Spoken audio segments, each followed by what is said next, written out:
Recently, we were able to seize for the first time in the history of the Sheriff's Office cryptocurrency that had been fraudulently stolen from 2 victims in Flagler County. The Flagler County Sheriff's Office Cyber Crimes Unit is celebrating a milestone. Sheriff Rick Staley established the Cyber Crimes Unit a little over a year ago. Now he's touting the results of a months-long investigation. We were able to seize the crypto account, recover the money that was stolen, at least some of it, before it's moved to other accounts. And I had the pleasure of returning this money to the rightful owner of our victims. Staley says cyber crimes detectives were able to recover more than $4,000.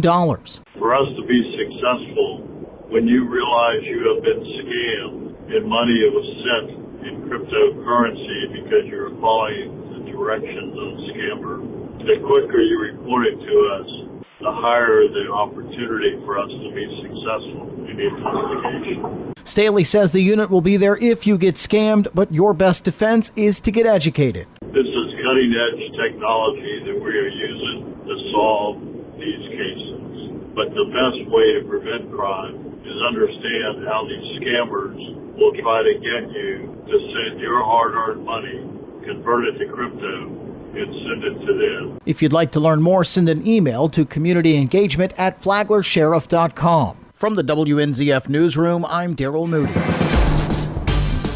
Good morning, Flagler County. I'm Rich Carroll. You're listening to Flagler's Morning News on Tuesday, July 8th. The City of Palm Coast City Council has a workshop this evening. Local lawmakers have quite a bit of city business to discuss at today's meeting. Brittany Kershaw, Communications and Marketing Director for the City of Palm Coast. The first will be a preliminary nuisance abatement assessment rule for 2025, and this will go over the properties that receive these assessments due to public nuisances such as overgrown lots or unsafe conditions. Then the financial services will do an overview of the general fund budget for fiscal year 2026 and allow for City Council to weigh in on their thoughts for this budget, as well as an overview of the trim rate options. Then the Stormwater and Engineering Department will have time to report on the master plan.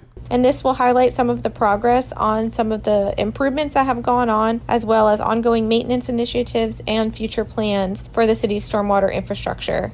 You can watch the meeting live on the Flagler Radio YouTube channel or the WNZF Facebook page beginning at 6 p.m. tonight. For Flagler's Local Morning News, I'm Karen Johnson. This local news is a service of Flagler County's Toyota dealer, Beaver Toyota US 1 St. Augustine, here to wow you.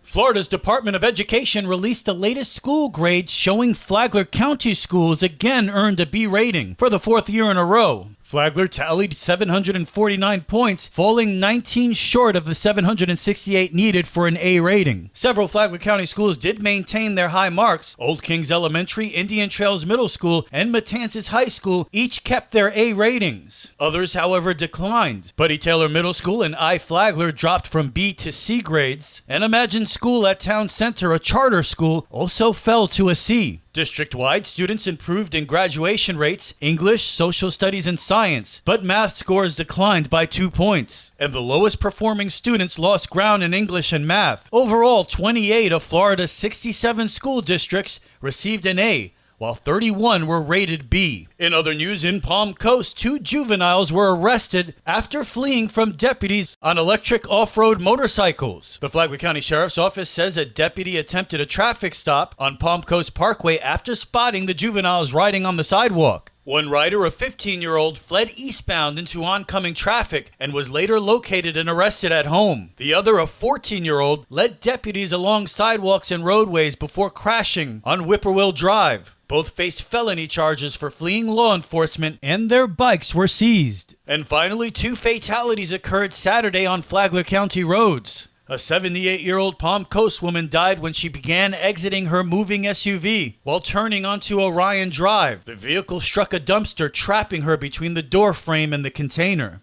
Later that same evening, a 68-year-old man from Flagler Beach was killed when his motorcycle left the roadway on John Anderson Highway and overturned. The Florida Highway Patrol reported he was not wearing a helmet.